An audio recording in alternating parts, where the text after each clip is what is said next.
राधे राधे महाराज जी। गुरुजी, हम सही और गलत की परख कैसे करें? विवेक से। जब तक बुद्धि में विवेक जागृत नहीं होता तब तक क्या सही है क्या गलत है ये निर्णय ठीक नहीं बुद्धि कर पाती।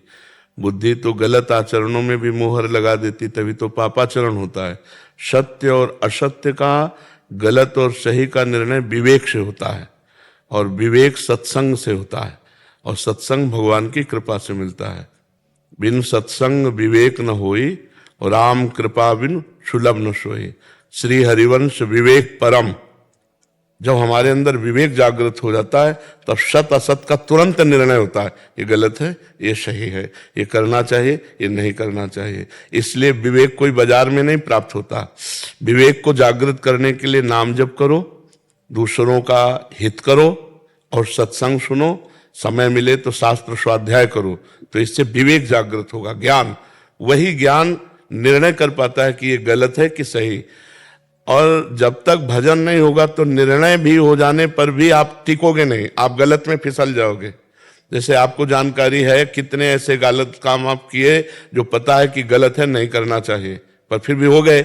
क्यों हो गए? आपकी जानकारी का प्रयोग क्यों नहीं हुआ? क्योंकि आपके पास नाम बल नहीं है। श्री हरिवंश नाम बल लहो, अपने मन भाई सब कहो, रहो शरण हरिवंश की। जो भगवान के आश्रित होकर, प्रभु के आश्रित होकर नाम जप करता है तो ये गलत है, नहीं करना चाहिए तो वो नहीं करेगा, क्योंकि निर्णय तो ठीक हो गया, लेकिन उस निर्णय पे चलने की सामर्थ्य चाहिए। ज्ञान जानकारी तो बहुतों को है, लेकिन जानकारी का सही प्रयोग सही समय पर हो जाए तो वो जानकारी ने बोले यार पता तो हमको था, हमारे मन में आया था कि ना करें, पर हमने कर लिया। तो इसलिए सही जानकारी का सही प्रयोग करने के लिए नाम जप, सत्संग, शास्त्र स्वाध्याय और परोपकार, ये चार बातें अपने दिमाग में बैठा लो। नाम जप, सत्संग, शास्त्रों का स्वाध्याय और परोपकार, इससे विवेक जागृत हो जाएगा, और विवेक सही गलत का निर्णय करेगा और सही मार्ग में चलने के लिए आपको सामर्थ्य देगा। जी। केशव भाटिया जी। राधे राधे महाराज जी। जी। राधे राधे महाराज जी। महाराज जी, वास्तविक दैन्यता का प्रादुर्भाव कैसे हो? अभी तो ऊपर ऊपर से कह देता। हाँ, ये केवल गुरु कृपा से होता है, दूसरा कोई साधन नहीं। साधन करो तो अहंकार पुष्ट होता है, मैं अमुक अमुक अमुक, लेकिन जब गुरु कृपा का आश्रय लिया जाता है तब लगता है गुरु कृपा से सब हो रहा है।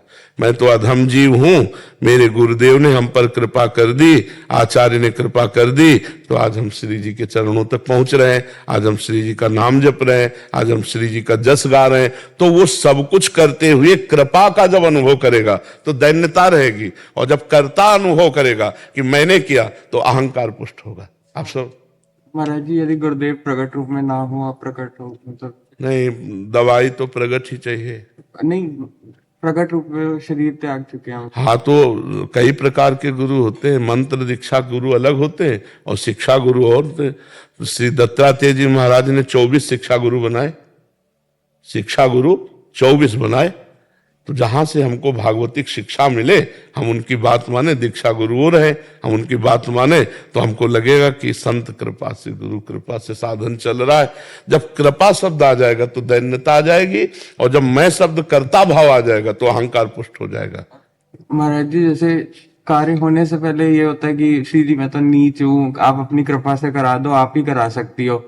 पर जब कार्य हो जाता है तो फिर आ जाता है अरे ये तो मैंने ही कर लिया, तो ये काटता हूँ, लेकिन जब बार बार फिर वो देखो, जब तक अंतःकरण पवित्र नहीं होगा तब तक ये नाटक तो चलता ही रहेगा दैन्यता का।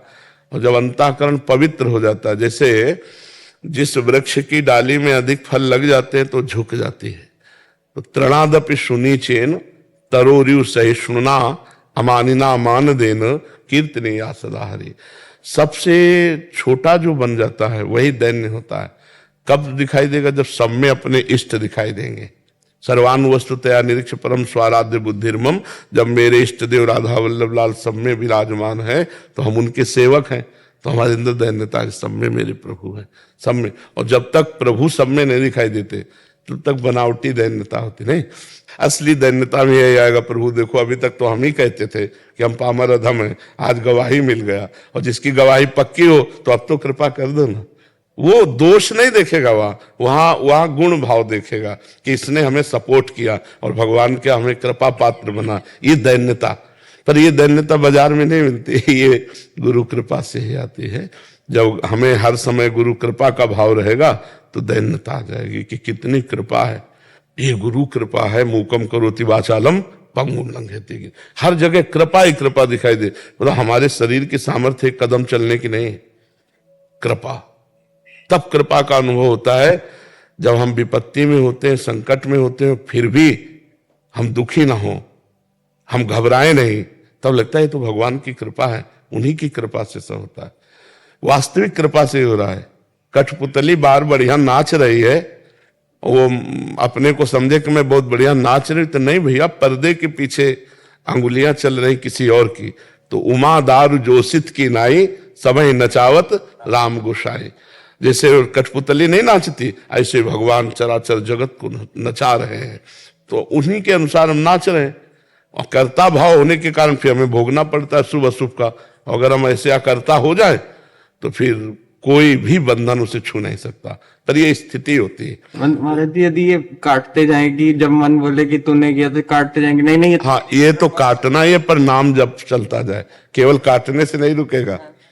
नाम जब मतलब हमारे पास डिलीट करने का, हर प्रोग्राम डिलीट करने का नाम है। अगर नाम नहीं तो वो प्रोग्राम, जैसे ये क्यों ऐसा आ रहा है, तो वो पुष्ट हो रहा है, द्वेषात्मक चिंतन हो रहा है ना, या रागात्मक चिंतन हो रहा है। और जब राग न द्वेष, राधा राधा राधा श्री हरिवंश राधा वल्लभ श्री हरि, वो कट रहा है, वो कटता चला जाएगा। नाम प्रत्येक पल तुम्हारे मन को निर्मल करता जा रहा है। तभी तो गंदगी निकलती भजन के समय। भजन करते समय देखो दुनिया का प्रपंच उसी समय याद आता है, तो वो नाम डिलीट कर रहा है, निकाल रहा है, मन में छुपी हुई दुर्वासनाएं उनको नष्ट कर रहा है। विकास यादव जी दिल्ली से। राधे राधे महाराज जी, आपके चरणों में कोटि कोटि प्रणाम। महाराज जी, इन 3 प्रश्नों को जानने की बहुत जिज्ञासा है, कृपया करके बताएं कि मैं कौन हूं, मैं कहां से आया हूं और मैं कहां जा रहा हूं। ये तो आप देखेंगे कि आप जा कहां रहे हैं। जिसका प्रश्न है, जो आखिरी प्रश्न है, आप कहां जा रहे हैं, तो आप देखेंगे मार्ग हम आपको बताएंगे कि आप पहचानो कहां जा रहे हो। वो कहा आप वही हो जिसकी खोज की जाती है। तत्त्वम असि। अगर अंश भी स्वीकार करे तो पूर्ण का अंश पूर्ण ही होता है। पूर्णमदः पूर्णमिदं पूर्णात् पूर्णमुदच्यते पूर्णस्य पूर्णमादाय पूर्णमेवावशिष्यते। उस परमात्मा का जो अवशिष्ट अंश है वो भी पूर्ण ही होता है। तो तुम जो हो वास्तविक, वो मैं है, मैं है, मैं वो ब्रह्म है। मैं के आगे जो लगता है वो माया है। जैसे मैं अमुक, ये सब माया है। शुद्ध मैं भगवान का स्वरूप है। पहली बात, आप भगवत स्वरूप हो। कब? जब देहाभिमान छोड़ करके अपने स्वरूप का अनुभव करोगे तब। अभी तो असाधारण महामहिमा से युक्त जो स्वरूप है वो ढका हुआ है, और आप देहाभिमानी एक जीव है। इस समय एक देहाभिमानी जीव है। स्थूल सूक्ष्म कारण तीनों शरीरों का राग त्याग करके जो ब्रह्मविद ब्रह्म ही भवति, जो अपने स्वरूप को बोध प्राप्त कर लेता है, वो ब्रह्म स्वरूप ही है। समझ गए? माया अज्ञान कल्पित कल्पनात्मक भ्रम में फंसने के कारण वही शुद्ध ब्रह्म जीव कहलाया, और इसी माया कल्पना से मुक्त हो जाए तो वही ब्रह्म है। ठीक है? ना कहीं जाना है ना कहीं आना है, सर्वत्र तेरी सत्ता है। अब तू अपने आप को भूल करके मायाकृत इस आकर्षण में फंस करके अब नरक जाने की बात सोच रहा है, या स्वर्ग जाने की सत्कर्म कर रहा है, या परम पद में पहुंचने के लिए भजन कर रहा है। अब ये आपको देखना पड़ेगा, आप कहां जाएंगे इसका निर्णय तो आपका आचरण बताएगा, आपका चिंतन बताएगा, आपका लक्ष्य बताएगा। आपका लक्ष्य क्या है ये आपको बताएगा। आप परमात्मा स्वरूप हैं, आप कहीं नहीं आना न कहीं जाना। स्वप्न का भ्रम में पूरा, यहां से आप ब्रह्म स्तंभ पर्यंतम सर्वम मायामयम जगत, यहां से लेकर ब्रह्म लोक तक मायामय जगत है। तू सत्य है, परम सत्य है, त्रिकाल सत्य है। अपने स्वरूप को जान, तत्त्वम आशे। समझ पा रहे हो आप? ये शुद्ध अध्यात्म की वार्ता है, प्रपंच मिश्रित नहीं, शुद्ध अध्यात्म की वार्ता। अगर साधन करते हो तो हमारी बात समझ पाओगे, नहीं हवा में उड़ जाएगी ये बात। समझ पा रहे हैं आप जी? अंबिका जी हैदराबाद से। राधे राधे। राधे राधे महाराज जी। महाराज जी, मैं भगवान में विश्वास रखने के बावजूद अंदर से डर, चिंता, जिज्ञासा क्यों महसूस कर रही हैं? नहीं विश्वास केवल है, भगवान नहीं से नहीं जुड़े कार्य- विश्वास नहीं, नहीं विश्वास नहीं। विश्वास हो जाएगा तो निर्भय हो जाओगे, निश्चिंत हो जाओगे, निशोक हो जाओगे। विश्वास अभी नहीं है, अभी जबान से विश्वास है, हृदय से विश्वास नहीं है। नहीं, हृदय से विश्वास हो जाएगा ना तो मृत्यु भी महामहोत्सव लगती है। और डर किस बात का? जब हम भगवान के हैं और भगवान सर्वत्र है तो मेरे पास भी है, भगवान सबके है तो मेरे भी है, भगवान सब समय में है तो इस समय में भी है, भगवान सबकी रक्षा करते हैं तो मेरी भी रक्षा करेंगे। फिर मुझे डर किस बात का? हाँ, डर तब होगा जब अज्ञान बना रहेगा, कोई पापाचरण होंगे, कोई छल कपट होंगे तो फिर आपको डर बना रहेगा, चिंता बनी रहेगी, भय बना रहेगा। निष्पाप पुरुष, परमात्मा में दृढ़ विश्वास रखने वाला कभी भयभीत नहीं होता। भय का कारण होता है हमारी गलती, पक्की समझ लो, ये हम शास्त्र सम्मत बात कर रहे हैं। भय का कारण होता है हमारे पूर्व में किया हुआ पाप, वो पाप हमको भय रूपी ब्याज दे रहा है और मूल दंड तो आगे मिलेगा जब वो फलीभूत होगा।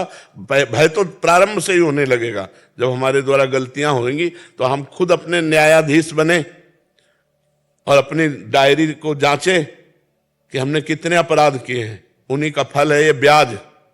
जो ब्याज होता है ना पैसे का, वो है भय, चिंता, शोक, उद्विग्नता, और उसका दंड जब आएगा तो बड़ा विचित्र होता है।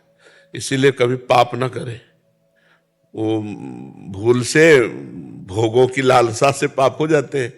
जैसे अभी समय बहुत जिनको पाप ही नहीं समझा जाता, जैसे भ्रूण हत्या है, गर्भ हत्या है, व्यभिचार है, इसको पाप ही नहीं समझा जाता। व्यभिचार को मनोरंजन समझा जाता है। हाँ, बोले थोड़ा सा लड़के में कमी थी, बच्चे में, इसलिए निकलवा दिया। निकलवा नहीं दिया, हत्या कर दी। गर्भ शिशु की हत्या, इसका प्रायश्चित बहुत बड़ा होगा। ये ब्रह्म हत्या के समान है, भ्रूण हत्या, गर्भ शिशु हत्या। अब कितने ऐसे गृहस्थ हैं जो ये नहीं करते हैं? विचार करके देखो, प्रायः ये गलती हर गृहस्थ कर रहा है। आप पहले से सावधान रहिए, आप पहले से उपाय कीजिए। अगर कोई बच्चा विकलांग या किसी अंग से हीन या कैसा भी पैदा हो रहा है तो तुम्हारा भी प्रारब्ध कटेगा, उसका भी प्रारब्ध कटेगा। हत्या कर दोगे तो तुम्हारा प्रारब्ध डबल जुड़ गया, अब जो भोग होगा फिर भोगना पड़ेगा। बहुत विचित्र, समझो बहुत विचित्र। अगर आप धर्म के विरुद्ध चलेंगे तो भयभीत रहेंगे, शोकित रहेंगे, उद्विग्न रहेंगे, चिंतित रहेंगे। सफाई हमारे सामने पेश करने की जरूरत नहीं किसी को कि मैंने ऐसा कभी कोई पाप नहीं किया, नहीं।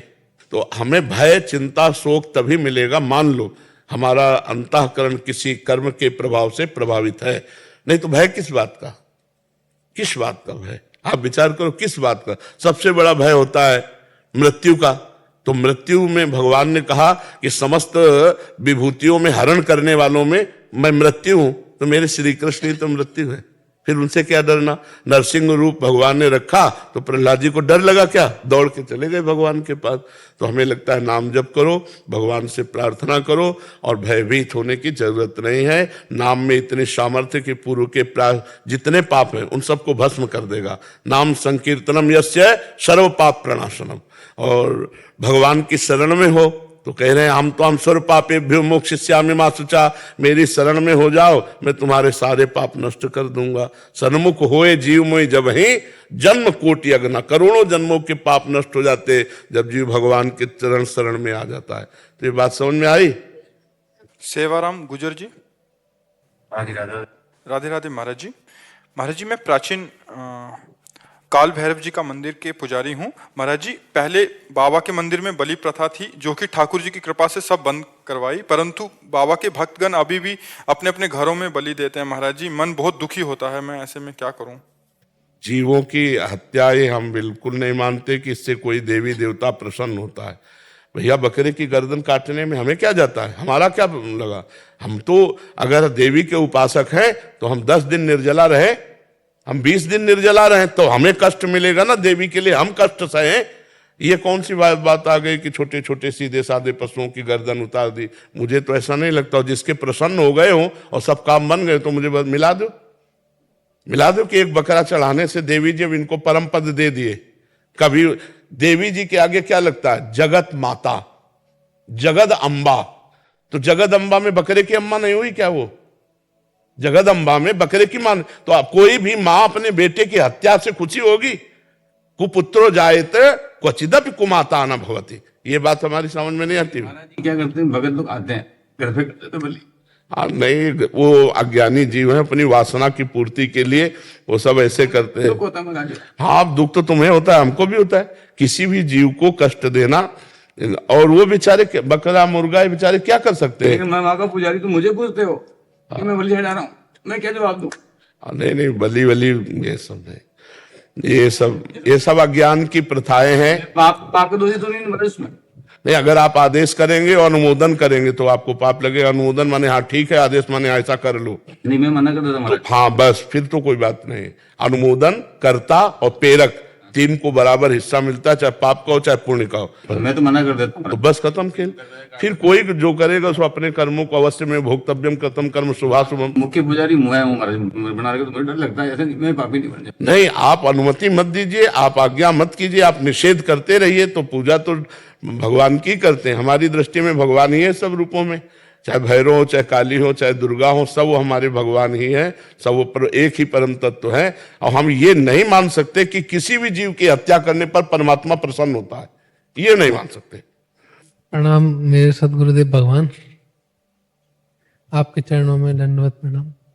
मैं ये प्रश्न करना चाह रहा था, गुरुजी के सफल जीवन का क्या सार है और अपने जीवन को हम किस मायने में सफल बना सकते हैं? हाँ, सफलता की जो चरम सीमा है उसे कहते हैं निर्भय, निशोक, निश्चिंत।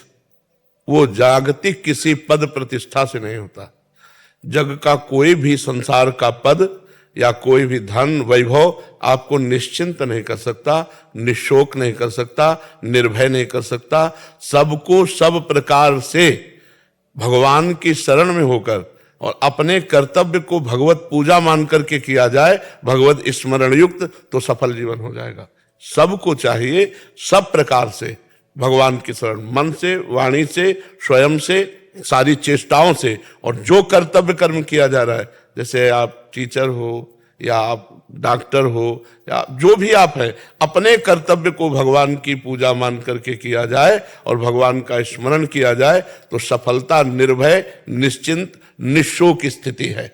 नहीं तो सफलता क्या, अगर बार बार जन्म मरण होता रहा, भला इसको सफलता कहते हैं कि हमारा सुंदर मकान हो गया, हमें डिग्री मिल गई, हमें कोई पद मिल गया, बढ़िया बैंक बैलेंस हुआ, बढ़िया ब्याह हुआ, संतान हुई, और जब मरे तो सब कुछ छूट गया। अब फिर वहीं से शुरू होगा, काका गागा से।